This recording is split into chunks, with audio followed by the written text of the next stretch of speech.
વસુદેવસુતં દેવં કંસચાણૂરમર્દનમ દેવકી પરમાનંદમ કૃષ્ણમ વંદે જગદ્ગુરુમ. ટૂંક સમયમાં દિવાળીનો ઉત્સવ આવે છે. દિવાળીનો ઉત્સવ એટલે જ્ઞાનનો ઉત્સવ. મારે એક દીપક પ્રગટાવવાનો છે અને દીપક એટલે પ્રકાશનું પ્રતીક. પ્રકાશ એટલે અંધારું દૂર થાય, અજ્ઞાન દૂર થાય, અવિદ્યા દૂર થાય. અને અવિદ્યા દૂર કરવા માટે શ્રીમદ ભગવદ્ ગીતાના જ્ઞાનની જરૂર છે. અને શ્રીમદ ભગવદ્ ગીતાનો 3જો અધ્યાય મારા માટે ખૂબ મહત્વનો છે. કારણ કે ગીતા જેને જ્ઞાન કહે છે, ગીતા જેને પ્રકાશ કહે છે, આપણે જેને દીપાવલી કહીએ છીએ, એ પ્રકાશ સુધી પહોંચવા માટેનો મારા માટેનો અતિ ઉત્તમ જો કોઈ યોગ હોય તો ભગવાન કહે છે કર્મયોગ.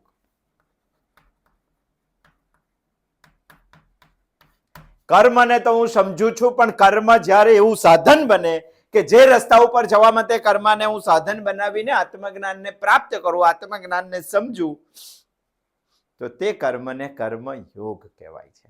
આમ તો અર્જુનને કર્મ છોડી દેવું હતું, પણ ભગવાન કહે છે ક્ષણ માત્ર પણ કર્મ નહીં છોડી શકાય, કારણ કે તું પ્રકૃતિજન્ય ગુણોથી પરવશ છે. તો અર્જુન કે ભગવાન કરું શું? તો પછી મનથી સંયમિત કરીને કર્મેન્દ્રિયોથી કર્મ કર, અશક્ત બન, અશક્ત સવિશિષ્યતે ભગવાને કીધું. પણ અર્જુન કહે છે કે ભગવાન આટલી લાંબી વાતો મને સમજાતી નથી. તો ભગવાન કે શોર્ટ એન્ડ સ્વીટ કહું, ચાલો બીજું કઈ ના સમજવું હોય તો તું નિયત કર્મ કર.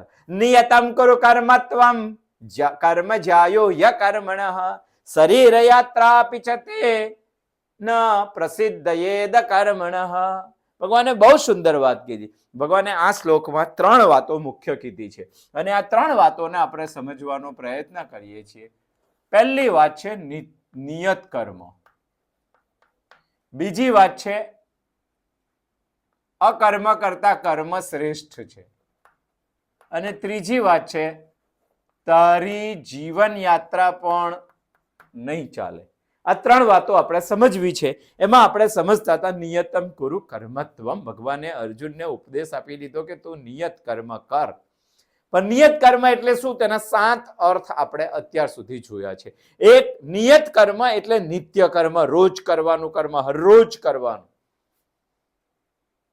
વર્ણ આશ્રમ પ્રમાણે કર. ગૃહસ્થાશ્રમ, બ્રહ્મચર્યાશ્રમ, ગૃહસ્થાશ્રમ, વાનપ્રસ્થાશ્રમ અને સંન્યાસ્તાશ્રમ પ્રમાણે મારા કયા નિયત કર્મો છે આપણે સમજ્યા. બીજું અર્થ સમજ્યા, નિયત કર્મ એટલે ઉપાધિથી પ્રાપ્ત થતું કર્તવ્ય, પતિ પત્ની પિતા પુત્ર, આપણે સમજ્યા. ત્રીજું જોયું હતું નિયત કર્મ એટલે જેનો હેતુ રહિત કર્મ છે તે મા કર્મ ફલ હેતુર્ભિ.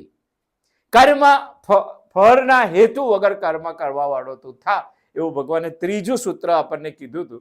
એ ત્રીજું નિયત કર્મનો અર્થ આપણે સમજ્યા હતા. ચોથો અર્થ આપણે સમજ્યા હતા વર્ણ પ્રમાણે કર્મ. પાંચમો અર્થ સમજ્યા હતા જીવ ધર્મ એટલે નિયત કર્મ. શું જીવનનો ધર્મ છે તે આપણે જોયું. છઠ્ઠું આપણે જોયું હતું પરિસ્થિતિજન્ય જ્યારે કર્મ ઊભું થાય ત્યારે શાસ્ત્રો શું કહે છે તે મારું નિયત કર્મ. અને સાતમું આપણે જોયા હતા કે જો હું સાધક બનું તો સાધક તરીકે મારું નિયત કર્મ શું છે? આજ્ઞા પાલન અને અહંકાર નિર્મૂલન કરવાનું. આ 2 કર્મો હું કેવી રીતે કરી શકું? આ સાધક તરીકે મારું નિયત કર્મ છે. જુદી જુદી રીતે જે સ્થિતિમાં છે તે સ્થિતિમાં તે તેનું નિયત કર્મ છે. આવું આપણે સમજ્યા હતા. પણ પ્રશ્ન એ થાય કે આ 7 ભાગ નિયત કર્મમાં સમજ્યા પછી અર્જુન એવું કે ભગવાન કર્મમાં આટલી બધી કાળજી લેવાની હોય, આટલું બધું ધ્યાન રાખવાનું હોય, એના કરતા કર્મ જ ના છોડી દઈએ તો બધી ઝંઝટ જ જાય. આટલું બધું યાદ રાખવાનું, આટલું બધું ધ્યાન રાખવાનું, આટલી બધી કાળજી રાખવાની. તો ભગવાન કહેશે કે ના, એ નહીં ચાલે. કારણ કે અકર્મ કરતા, કર્મ નહીં કરવા કરતા કર્મ કરવાનું શ્રેષ્ઠ છે. જો કમ્પેરેટિવ ભગવાને આપણને સમજાવવાનો પ્રયત્ન કર્યો છે, પરોક્ષ રીતે સમજાવવાનો પ્રયત્ન કર્યો છે કે તું અકર્મ જો કરશે, કર્મ નહીં કરે, એના કરતા તો કર્મ કરવું એ શ્રેષ્ઠ છે. તું છોડી નહીં શકે. અચ્છા, એ આપણે સમજવું છે કે આ વાત આજે આપણે સમજવી છે કે અકર્મ કરતા કર્મ શ્રેષ્ઠ છે. કઈ રીતે? ભગવાને તો કહી દીધું, નિયતામ કુરુ કર્મત્વમ. આ કીધા પછી પણ જો માણસને એવું થાય કે ભગવાન આ બધી માથાકૂટમાં પડવું નથી, આપણે કર્મ છોડી દઈએ, ત્યારે ભગવાન એવું કહે છે કે કર્મ છોડી દેવા કરતા કર્મ કરવું શ્રેષ્ઠ છે, ના કરવા કરતા કરવું શ્રેષ્ઠ છે. કેમ? અહીંયા આપણે સમજવાનું છે બીજા અધ્યાયમાં કીધેલા શોર્ટ કર્મયોગનું ચોથું સૂત્ર. માં કર્મ ફલ હેતુર્ભૂ આપણે ત્રીજું સૂત્ર જોયું, અને ચોથું સૂત્ર છે માતે સંગોત્સ્વ કર્મણિ. માતે સંગોત્સ્વ કર્મણિ.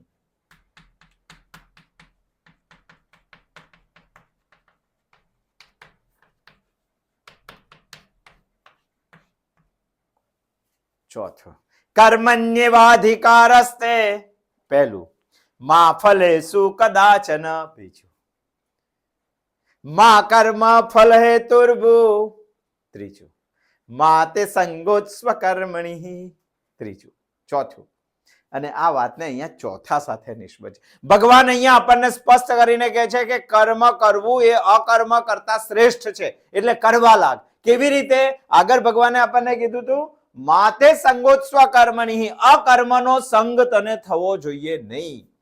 આવું ભગવાને સ્પષ્ટ કીધું હતું બીજા અધ્યાયમાં. આ અધ્યાયમાં આપણને ડિટેલમાં સમજાવે છે ભગવાન, તને અકર્મનો એટલે કર્મ નહીં કરવાનો સંગ ના થવો જોઈએ, તને અકર્મની આસક્તિ ના થવી જોઈએ, તને અકર્મનું ખેંચાણ ના થવું જોઈએ, તને અકર્મનો રાગ ના થવો જોઈએ, તને અકર્મનું આકર્ષણ ના થવું જોઈએ. બસ આટલું ભગવાન અહીંયા કહેવા માંગે. કારણ કે અકર્મ કરતા કર્મ શ્રેષ્ઠ છે. દર વખત કર્મ નહીં કરવાનું કહું એના કરતા અકર્મ કહું એટલે સમજી લેવાનું કે કર્મ ન કરવાનું. અકર્મ કરતા કર્મ શ્રેષ્ઠ છે, આવું ભગવાન કહે છે આપણને સમજાવવા. પરંતુ દુનિયાના મોટા ભાગના લોકો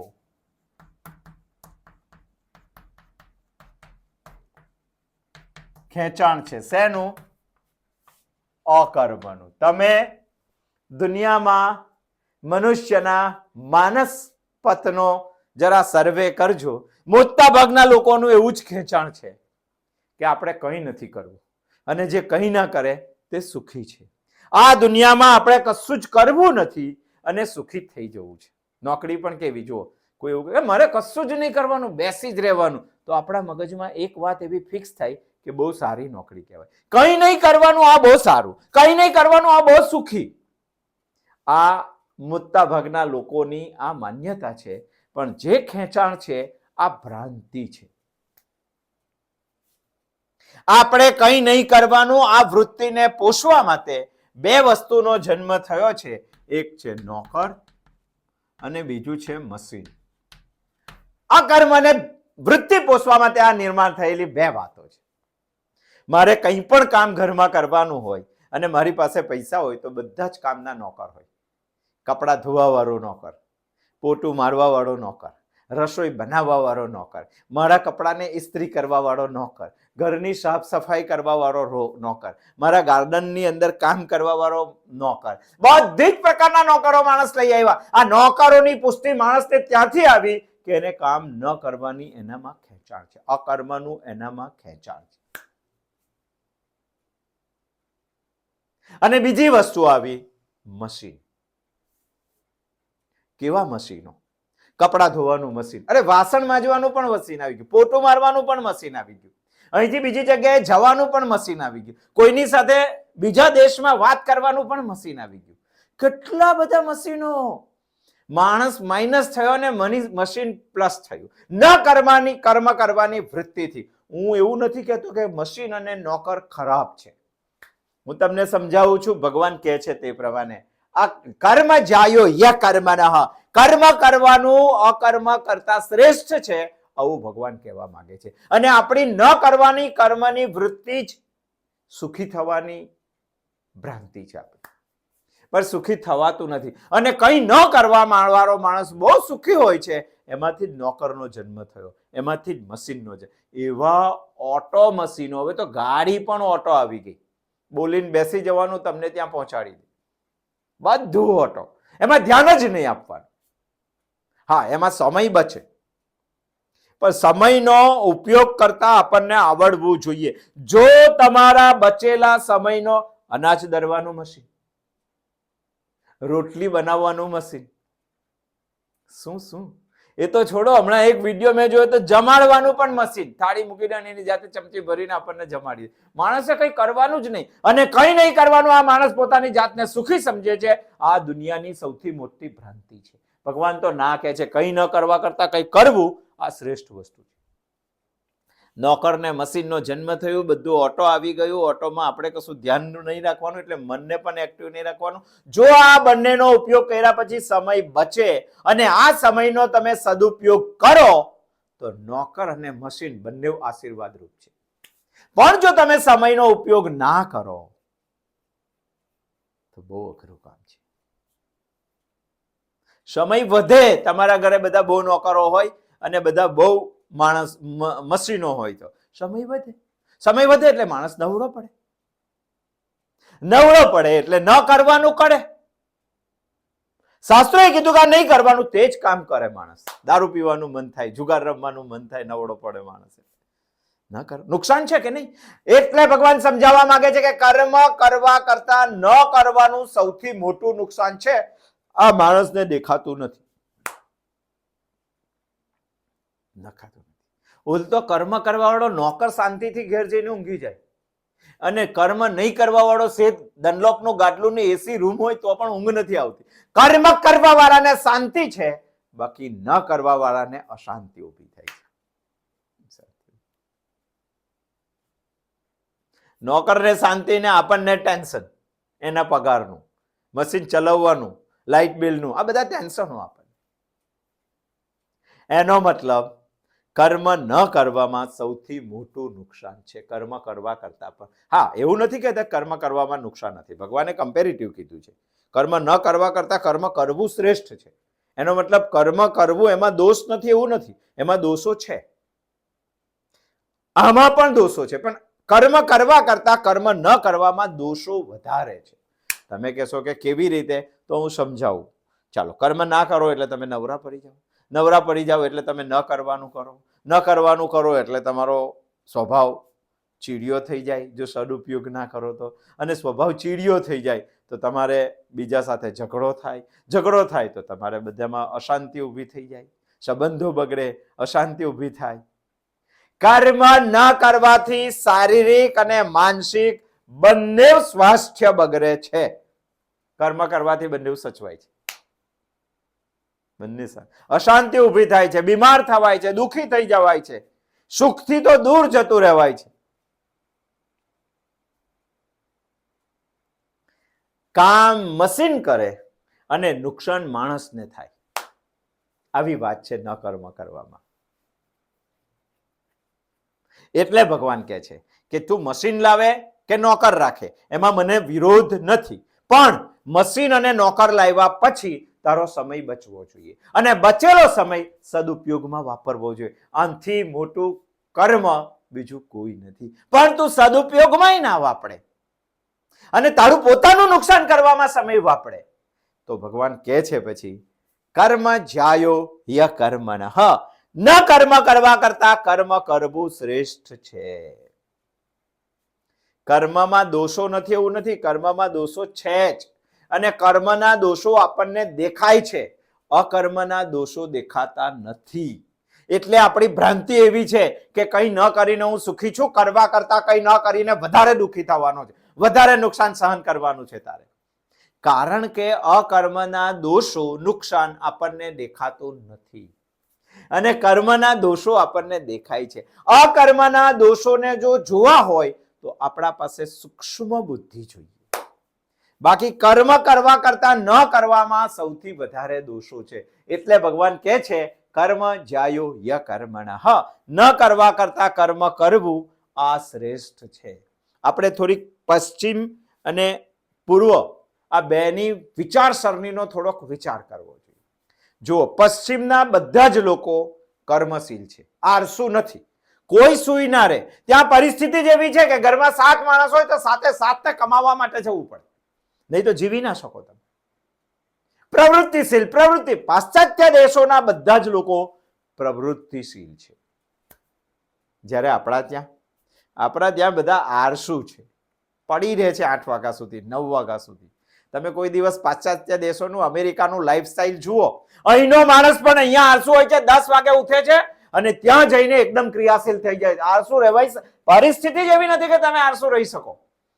ત્યાં કર્મ કરવું જ પડે. ટોયલેટ બાથરૂમ ધોવાનું તો ટોયલેટ બાથરૂમ તો કર્મ કરવું પડે, બેસી ના રહેવાય.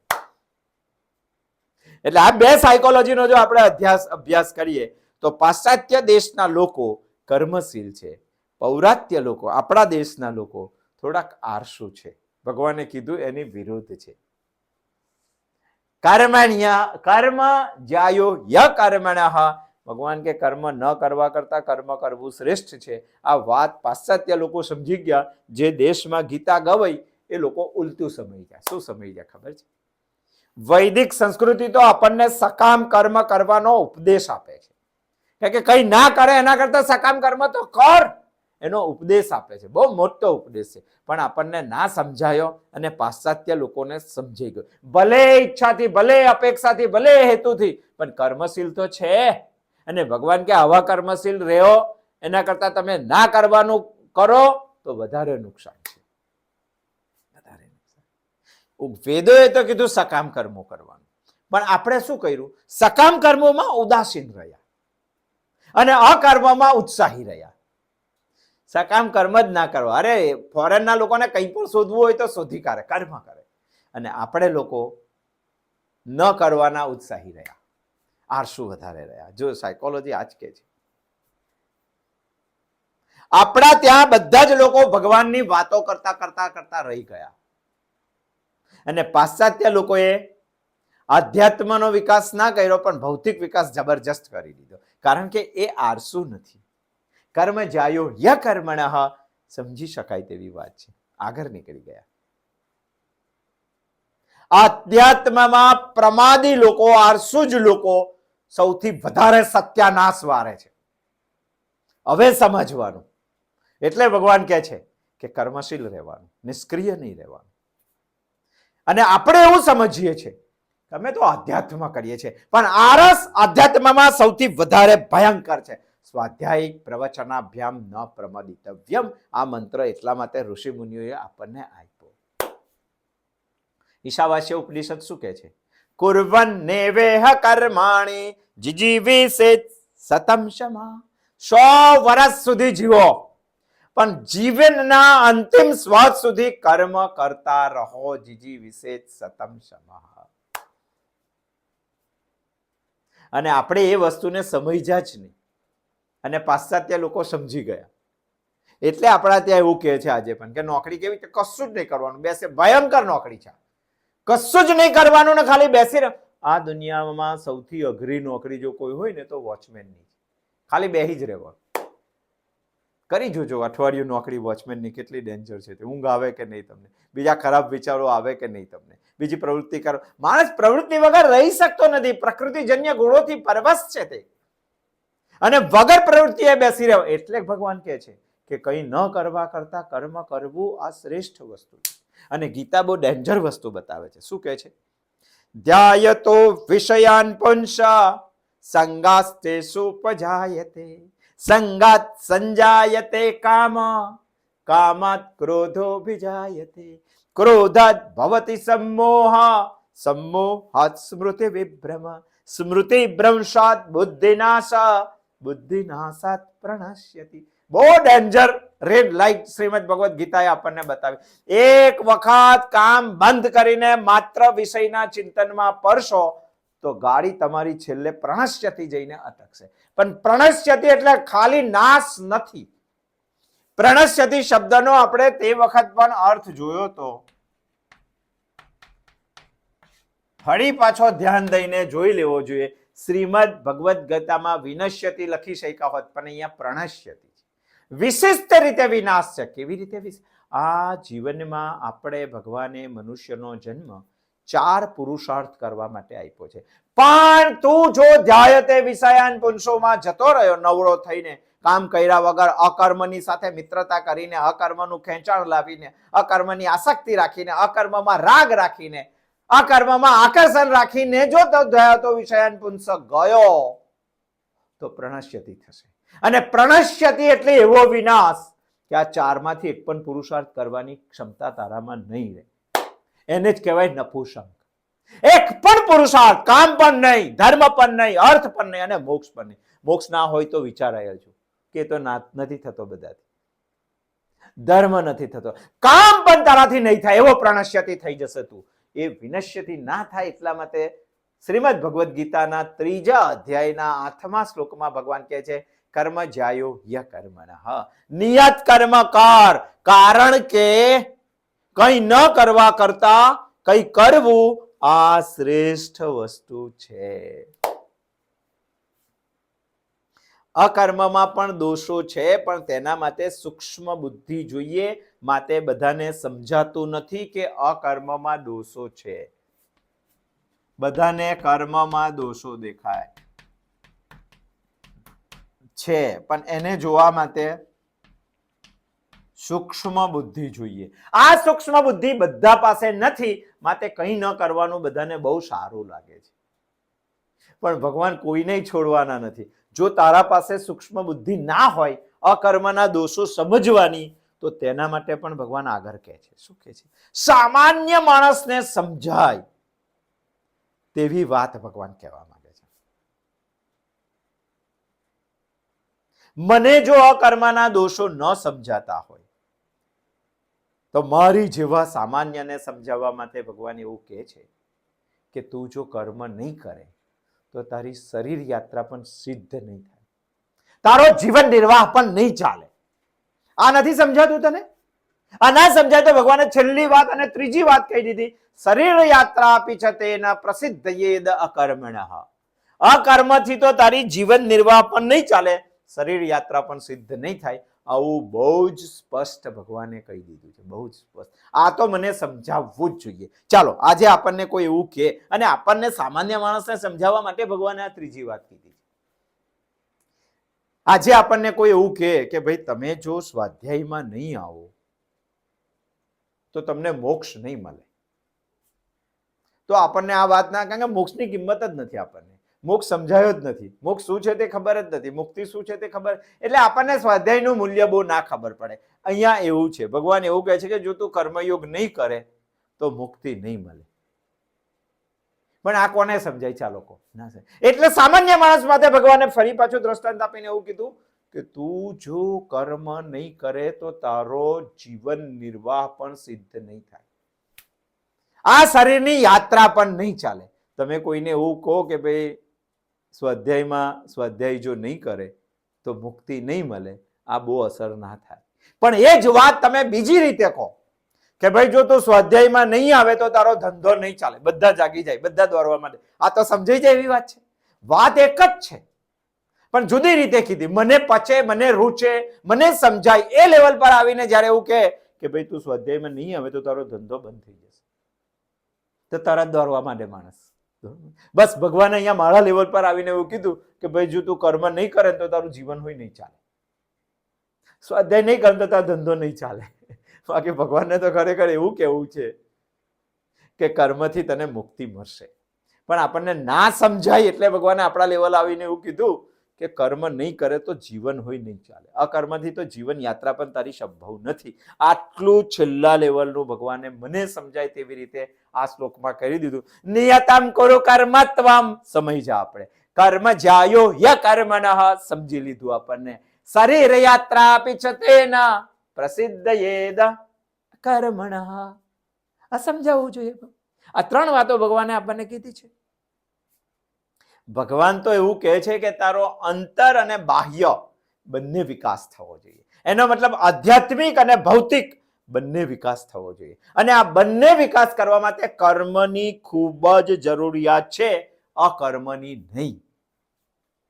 પાશ્ચાત્યોને તમે વિચારશો તો બાહ્ય વિકાસની અંદર બહુ અગ્રેસર છે, અંતઃ વિકાસમાં એમનું બિલકુલ ધ્યાન નથી છે.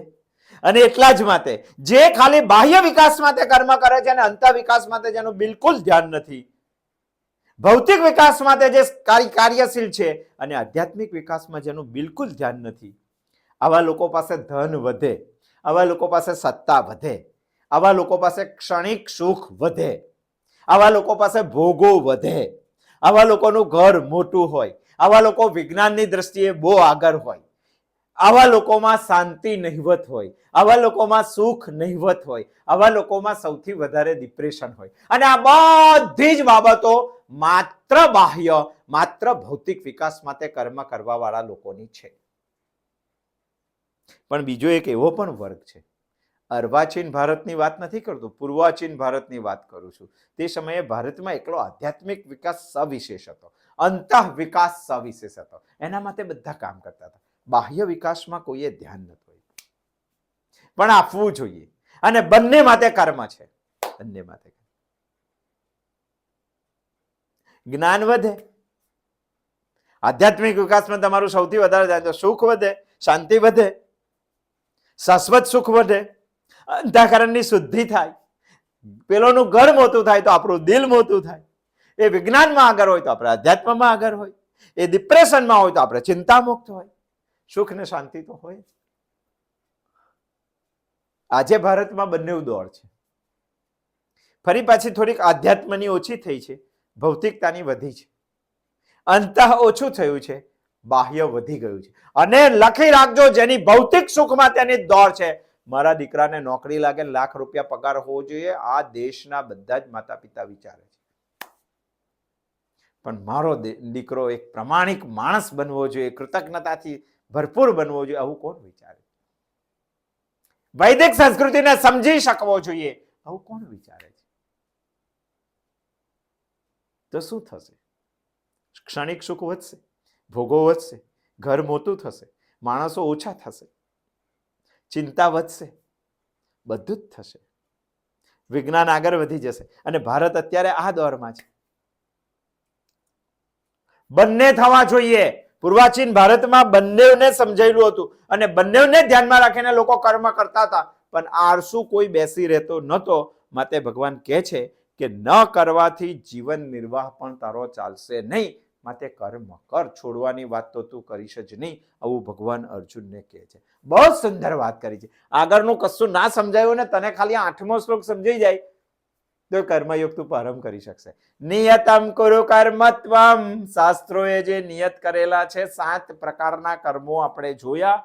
આ નિયત કર્મ તું કરવા લાગ. કેમ? મારે નિયત કર્મ શા માટે કરવાના?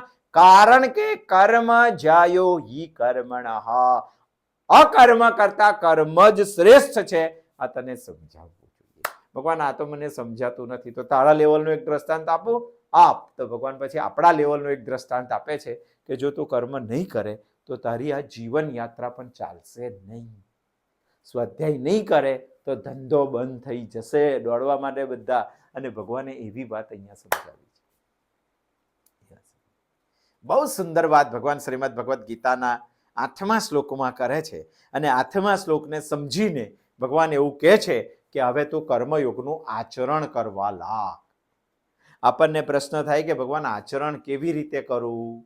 આ પ્રશ્નનો જવાબ આ જ અધ્યાયના 9મા શ્લોકમાં ભગવાન આપે છે કે મારે હવે કર્મયોગનું આચરણ કેવી રીતે કરવાનું. આ 9મો શ્લોક સમજવા માટે આપણે હવે આવતા સોમવારે આવશું. અસ્તુ. જય શ્રી કૃષ્ણ.